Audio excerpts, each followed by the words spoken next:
All right, Berkeley Moses here, solid as a b-ball, here with fifth-year forward Ammar Hassan. Thanks for joining me. Yeah, thanks for having me. Tough weekend. Obviously not the results you were looking for. Want to kind of give your initial thoughts on the losses over this weekend to Ottawa? Yeah, I think Ottawa is one of the best teams in the country. I think it's well known all over. So we want to come, we want to bend with them, from the jump. And we had a few missing pieces this weekend, but we're growing. And even though we lost both games, I think there's a lot of things to take away from this game to keep it going for the rest of the year. So hopefully we keep pushing everything that we learned from the losses and keep going.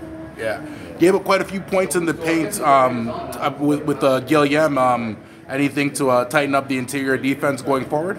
Yeah, so I think that's one thing we got to focus on, not only playing defensive help, but also having that extra help man. Like something we emphasize in practice a lot. It's not just one-on-one. When we're talking about defense, it's 5-on-1. So it's not, you only got to get past one guy, you got to get past every one of us to score. And that's something we got to emphasize and obviously get better in moving forward.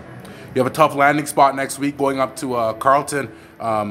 What are some of the adjustments that you guys are going to try and make between now and then?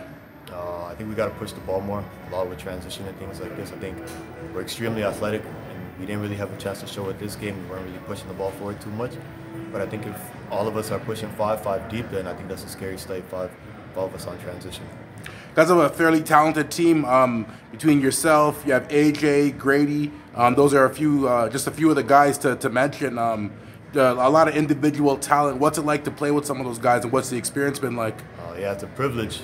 Like, when I see the ball in their hands, it's just I trust it, you know what I'm saying? So it's a good feeling as a foreman when you see the ball in your guard tent and you know they're either going to get their own bucket or they're going to look for them. So we got a group of unselfish guards, and them themselves are talented, you know what I'm saying? So I trust our guards pretty heavy with that, yeah. How do you try and motivate this team as the leader going forward after a night like this? We got to get better. Yeah. Get in practice. We got practice tomorrow, 1 p.m. So no breaks, no rest, nothing like that. We're back in the lab trying to get better. So that's motivating with itself. All right, man. Thanks, man. I appreciate your time. All right. Thank you.